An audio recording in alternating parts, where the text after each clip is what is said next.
Bonjour, comment protéger les données qui sont contenues, stockées dans un système d'information à l'aide des procédés de la cryptographie, à l'aide de la technique déchiffrement.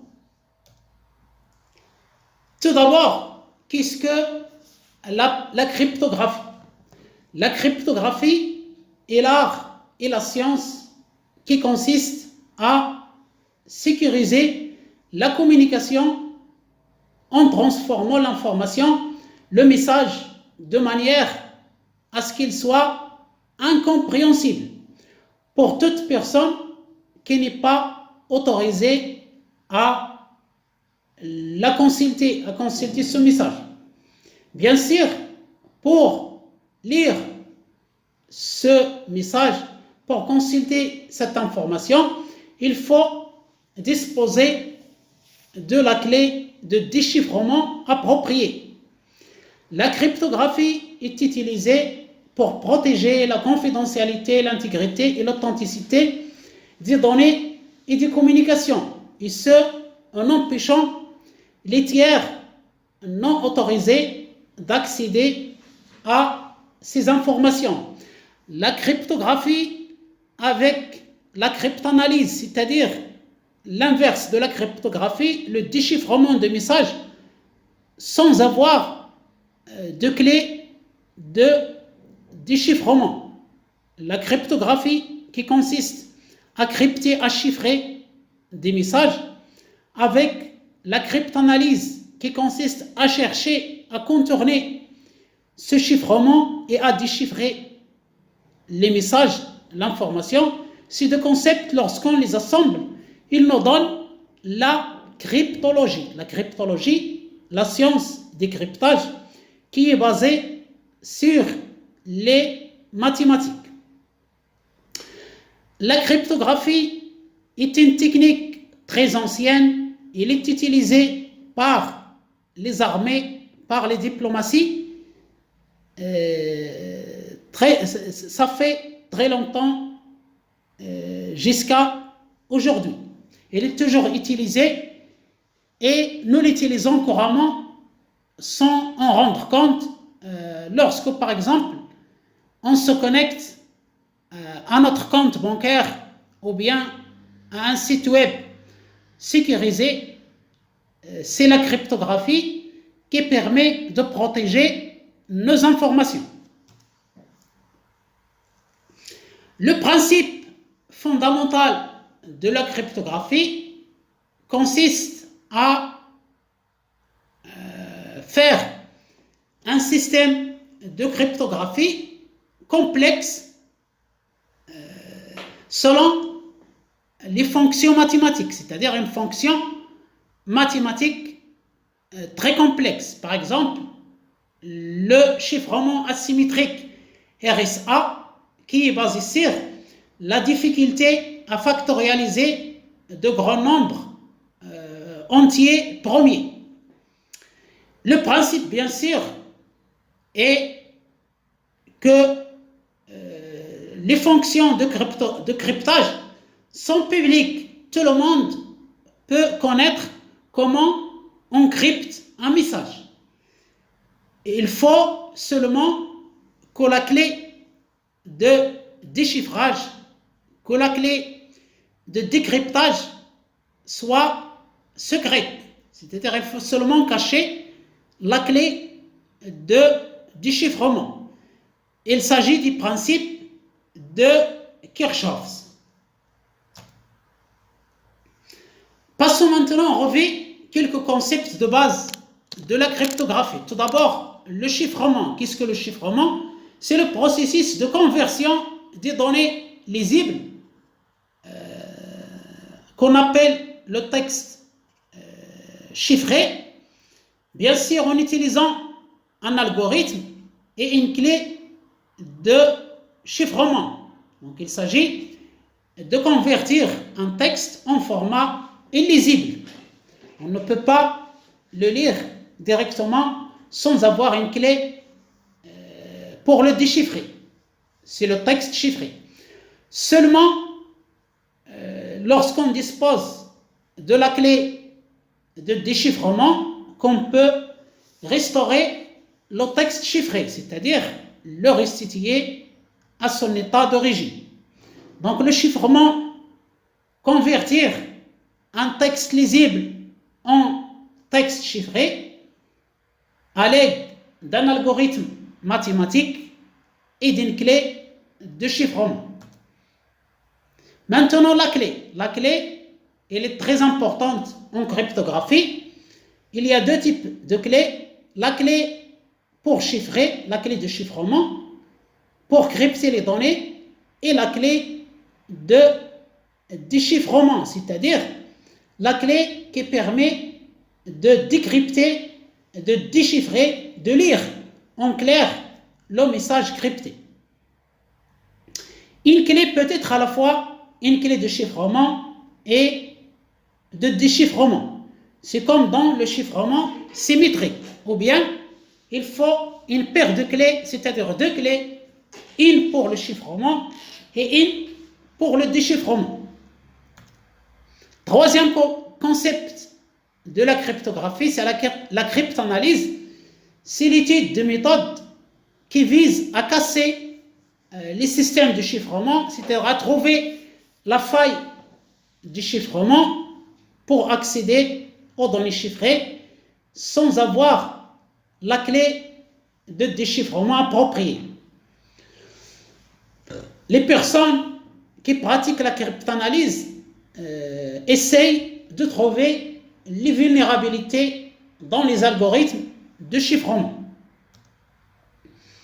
Autre concept de la cryptographie, la sécurité des clés. La sécurité d'un système de cryptographie dépend en grande partie de la sécurité de ces clés. Il est donc essentiel de protéger les clés contre les accès non autorisés. L'algorithme, ce n'est pas un problème. Le procédé, ce n'est pas un problème, mais la clé, il faut bien la protéger, surtout la clé de déchiffrement. C'est le principe de Kerckhoffs. Autre concept de base, les applications de la cryptographie. Dans quel domaine on applique la cryptographie? On l'applique dans le domaine de la sécurité des communications sur Internet. Par exemple, le protocole HTTPS, Hypertext Transfer Protocol Secured, pour sécuriser les transactions en ligne. On l'utilise aussi dans les transactions bancaires, les transactions financières en général, dans les systèmes de messagerie, dans les réseaux sans fil, le réseau Wi-Fi, dans les cartes à puce, les systèmes de stockage de données sécurisées, etc., etc. Donc les applications de décryptage sont très variées, de la diplomatie à l'armée, à la finance, au commerce, à l'administration, à l'utilisation quotidienne, par exemple les messages WhatsApp et tout ça, il est crypté. Donc la cryptographie est partout. Maintenant, passons aux méthodes et techniques de cryptographie. La cryptographie comprend plusieurs méthodes, plusieurs techniques pour sécuriser les données et les communications. Ces méthodes sont utilisées dans la sécurité des systèmes d'information, dans les communications en ligne, dans les transactions financières et dans la protection des données à caractère personnel. Le choix de la méthode et des techniques de cryptographie dépend des besoins spécifiques en matière de sécurité et de confidentialité des données et des messages. Commençons par la première technique de cryptographie, le chiffrement symétrique. C'est un chiffrement qui utilise une seule clé pour chiffrer et déchiffrer les données. L'algorithme le plus connu, c'est le DES, Data Encryption Standard, et l'AES Advanced Encryption Standard et aussi le Blowfish. Ces méthodes de cryptographie, c'est-à-dire le chiffrement symétrique, sont plus rapides que le chiffrement asymétrique qu'on va voir, mais il nécessite la gestion sécurisée des clés de chiffrement et de déchiffrement. Deuxième technique de la cryptographie, le chiffrement asymétrique, c'est-à-dire l'utilisation de deux clés au lieu d'une seule clé. Une clé publique connue par tout le monde pour le chiffrement et une clé privée connue uniquement par l'émetteur, par le récepteur des messages. Et la clé privée est utilisée pour déchiffrer le message reçu. Les algorithmes asymétriques les plus connus sont le RSA, le DSA, Digital Signature Algorithm, et le CC, Elliptic Curve Cryptographie. Ces méthodes sont utilisées pour l'authentification, la signature numérique, le commerce électronique, etc. Troisième méthode de cryptographie, le hashing, les fonctions de hachage. Il s'agit de prendre une quantité de données et la transformer en une empreinte numérique, ce qu'on appelle hash en anglais. Et cette empreinte numérique a une longueur fixe. Il a le même nombre de caractères, quelle que soit la quantité de données.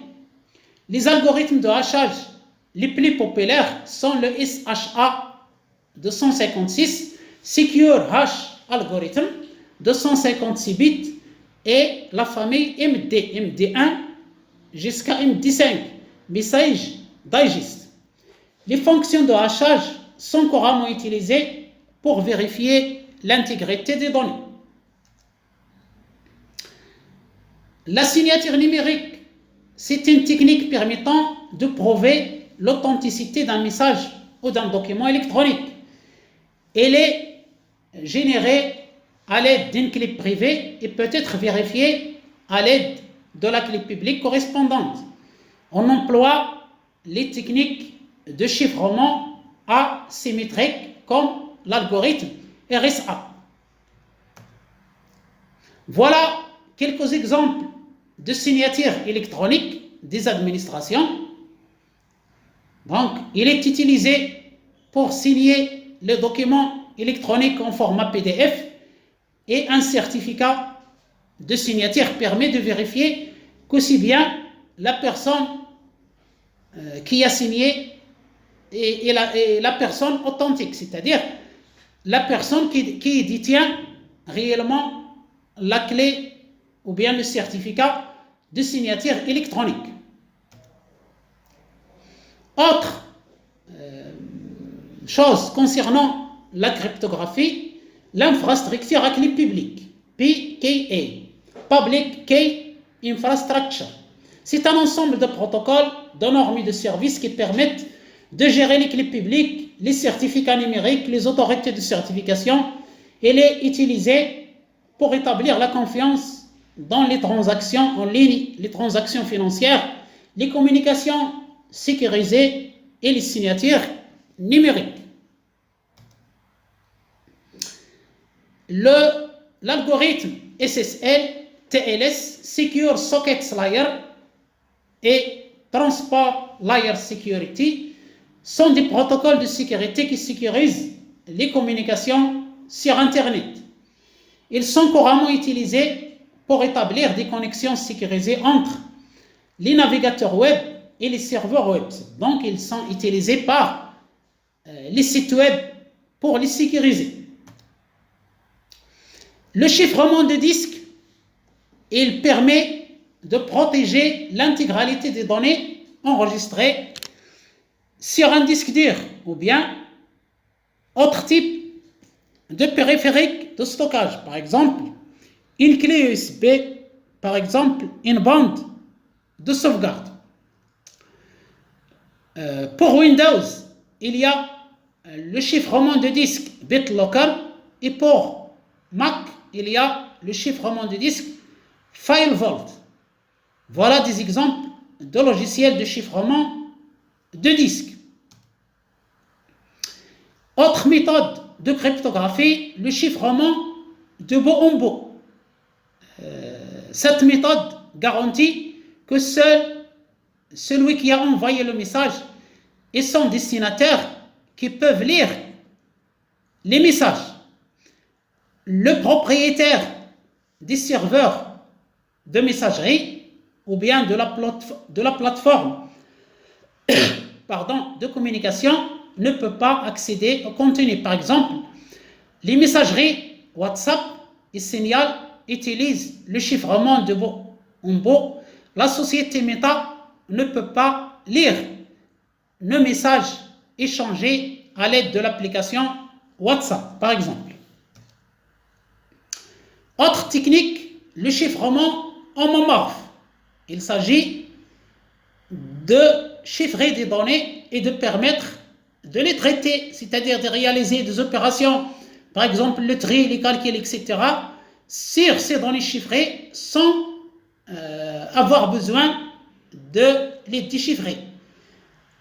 Cette méthode est utile pour le calcul sécurisé en préservant la confidentialité des données. C'est-à-dire vous pouvez donner vos informations confidentielles à un fournisseur pour les traiter, vous les chiffrez avant de les remettre à ce fournisseur et le fournisseur va les traiter sans avoir la possibilité de les lire. Voilà donc le chiffrement homomorphe. Voilà donc pour les méthodes et les techniques de chiffrement de cryptographie. On va voir un exemple de cette technologie. La plus intéressante, c'est le chiffrement asymétrique. C'est une technologie qui permet de crypter les communications et les données en utilisant deux clés, une clé publique et une clé privée. Ce n'est pas comme le chiffrement symétrique qui utilise une seule clé pour à la fois chiffrer et déchiffrer. Le chiffrement asymétrique utilise deux clés distinctes, une clé publique pour le chiffrement et une clé privée pour le déchiffrement. Commençons par la clé publique. Il est destiné à être partagé avec tout le monde et il est utilisé pour chiffrer les données. Il ne peut pas bien sûr les déchiffrer. Si vous voulez chiffrer les données avec la clé publique de quelqu'un, seule la personne qui possède la clé privée pourra les déchiffrer. Lorsque je veux recevoir un message chiffré de votre part, je vais créer une paire de clés, une clé publique et une clé privée. Je vais garder la clé privée et je vais vous envoyer uniquement la clé publique. Vous allez crypter le message que vous allez m'envoyer à l'aide de la clé publique que je vous ai envoyée. Et lorsque je reçois votre message crypté, c'est moi seul qui dispose de la clé privée pour déchiffrer le message que vous m'avez envoyé. Voilà le principe déchiffrement asymétrique. Clé publique, maintenant clé privée, elle est gardée secrète par son propriétaire, celui qui va recevoir le message crypté. Il est utilisé bien sûr pour lire, pour déchiffrer, pour décrypter les données chiffrées. Avec la clé publique, c'est la clé publique qui permet de chiffrer et c'est la clé privée qui permet de déchiffrer. Seule la personne qui possède la clé privée peut effectuer cette opération. Voilà un schéma pour un peu expliquer cette notion de cryptage asymétrique. Le message,